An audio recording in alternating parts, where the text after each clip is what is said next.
మనిషి మెదడు దీపం లాంటిది. నూనెతో నిండిన దీపం వెలుగుతో కాలుతో బూడిదైతే, ఖాళీగా ఉన్న దీపం వెలుగు వెనుక ఉన్న చీకటితో సర్దుకుపోతుంది. ఆ వెలుగుతో కాలిపోయే దీపాన్ని మనం జీనియస్ అనుకుంటే, ఖాళీగా పడున్న దీపాన్ని మూర్ఖుడు అనుకోవచ్చు. మనం బాగా గమనిస్తే ఆ వెలుగు వెనుక ఉన్న చీకటిలోనే ఎన్నో క్రూరమైన జంతువులు బయటకు వస్తాయి. ఆ క్రూరమైన జంతువుల్ని మనం మూర్ఖులు చేసే ఆలోచనలు అనుకోవచ్చు. మూర్ఖుడి ఆలోచనలు ఎప్పుడూ వాడికి లేక ఇతరులకు ఇబ్బంది పెట్టేలానే ఉంటాయి. మీరు ఎప్పుడైనా ఆలోచించారా, ఎందుకు జీనియస్లు మూర్ఖులతో పోలిస్తే తక్కువ సంతోషంగా ఉంటారు? సంతోషంగా ఉండాలంటే ఒక పశువులా ఆలోచించాలా, లేక మూర్ఖంగా ఆలోచిస్తేనే సంతోషంగా ఉండగలమా? అసలు జ్ఞాని మరియు మూర్ఖుడికి ఉన్న తేడాలేమిటి? నేను గమనించిన దాని ప్రకారం జ్ఞాని ఆలోచనలు ఎప్పుడూ వెలుగుకు దగ్గరగా, చీకటికి దూరంగా, మనిషి ఆలోచనలకు దగ్గరగా, ప్రస్తుతానికి భారంగా, భవిష్యత్తుకు భరోసాగా ఉంటాయి. అదే మూర్ఖుడి ఆలోచనలు ఎప్పుడూ చీకటికి దగ్గరగా, మనిషి ఆలోచనలకు దూరంగా, పశువుల ఆలోచనలకు దగ్గరగా, ప్రస్తుతానికి ఆనందంగా, భవిష్యత్తుకు అసలు స్థానమే లేని విధంగా ఉంటాయి. జ్ఞాని ఆలోచనలు మనం మనిషి అనుకుంటే, మూర్ఖుడి ఆలోచనలు పశువు అనుకోవచ్చు. ఈ మూర్ఖులలో రెండు రకాలు. ఒకటి మంచి మూర్ఖులు, రెండు క్రూరమైన మూర్ఖులు. మంచి మూర్ఖులు అంటే మన ఇంట్లో ఉన్న సాధు జంతువులతో పోల్చుకోవచ్చు. వీళ్ళు మూర్ఖంగా ఉన్నా కూడా చెప్పింది విని వెలుగు నీడలో సురక్షితంగా ఉంటారు. అదే క్రూరమైన మూర్ఖులు ఎలాంటి వారు అంటే అడవిలో తిరిగే క్రూరమైన జంతువుల లాంటి వాళ్ళు. వీరి జీవితంలో ఎప్పుడు ఎటు నుండి ప్రమాదం వస్తుందో చెప్పలేం.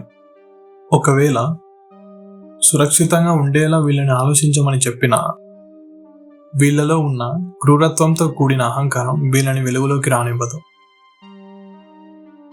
అందుకే మీరు ఆలోచిస్తే, మనిషిని నమ్మిన పశువులు వెలుగులో హాయిగా సురక్షితంగా ఉంటే, మనిషిని చంపే క్రూరమైన జంతువులు మాత్రం చీకటిలో వెలుగుకి దూరంగా ఆకలితో ఒకదాన్ని ఒకటి పీక్కు తింటున్నాయి.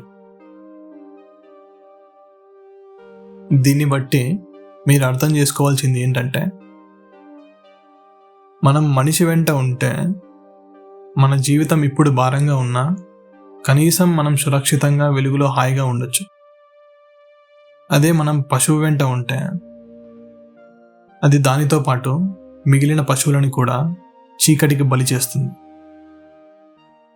ఒక మనిషికి జ్ఞానం అనే అగ్ని వాడిలో వెలుగుతున్నంతసేపు వాడు ఒక వత్తిలా కాలుతూ అందరి జీవితాల్లో వెలుగులు నింపేలా ఆలోచిస్తూ విశ్రాంతి లేని నిప్పులా రగిలిపోతూ ఉంటాడు. వీళ్ళలో జ్ఞానం కోసం ఉన్న ఆకలి వీళ్ళని నిద్రపోనివ్వదు. వీళ్ళు నిరంతరం ఏదో చేయాలి, ఇంకా ఏదో తెలుసుకోవాలి అనే ఆలోచనలో ఉంటారు. ఈ ఆలోచన వీళ్ళని నిద్రపోనివ్వకుండా చేస్తుంది. అదే ఒక మూర్ఖుడిలా అన్నీ నాకే తెలుసు అనుకునే వ్యక్తి, వాడిలో జ్ఞానం అనే దీపం ఆరిపోయినా అది ఇంకా వెలుగుతూనే ఉంది అనే భ్రమలో ఉంటూ, అదే చీకట్లో హాయిగా నిద్రపోతూ ఇంకో జంతువుకి ఆహారంగా మిగిలిపోతాడు. మనం గమనించాల్సింది ఏంటంటే, మనిషికి ఎంత జ్ఞానం ఎక్కువైతే వాడు ఒక నిప్పు రవ్వలా, నిద్రలేని అగ్నిలా రగులుతూ మొదట సంతోషానికి దూరం అవుతాడు. అదే ఒక మూర్ఖుడు పశువులా సమాజాన్ని పీక్కు తింటూ ఏమీ తెలియనట్టు సంతోషంగా మొదట హాయిగా నిద్రపోతాడు. సో నువ్వు ఆరిపోయిన దీపంలా మూలకు పడుండే క్రూరమైన చీకట్లో హాయిగా విశ్రాంతి తీసుకోవాలనుకుంటావో, లేక వెలిగే దీపంలా నీలో జ్ఞానం అనే భారమైన అగ్ని మోస్తూ ఈ ప్రపంచానికి వెలుగునివ్వాలనుకుంటావో, ఈ రెండిట్లో ఏది ఎంచుకుంటావు అనే దాని మీదే నువ్వు మనిషిలా వెలుగులో సురక్షితంగా ఉంటావో, లేక పశువులా చీకట్లో ఇంకో క్రూరత్వానికి బలి అవుతావో అనేది నిర్ణయించబడుతుంది. ఒకవేళ నువ్వు ఆరిపోయిన దీపంలా ఉండాలి అనుకుంటే, నీ చుట్టూ ఉన్న క్రూరమైన అజ్ఞానం అనే చీకటి మొదట నిన్ను చల్లగా చూసినా మెల్లగా నిన్ను నీ చుట్టూ చీకట్లో ఉన్న మూర్ఖపు పశువులను కూడా పీక్కు తిని చంపేస్తుంది. అదే నువ్వు ఒక వెలిగే దీపంలా జ్ఞానం అనే నిప్పును మోయడానికి సిద్ధం అనుకుంటే మొదట అది నిన్ను రగిలించినా మెల్లగా అది నీతో పాటు ఈ ప్రపంచాన్ని కూడా వెలుగులతో నింపుతుంది. ఈ స్టేజ్లోనే నువ్వు జ్ఞానోదయం పొందుతావు. నువ్వు ఈ భూమి మీద ఎంత ఎరుకతో ఉంటావో నీ ఆత్మ అంత వెలుగుతో నిన్ను కాల్చేస్తుంది.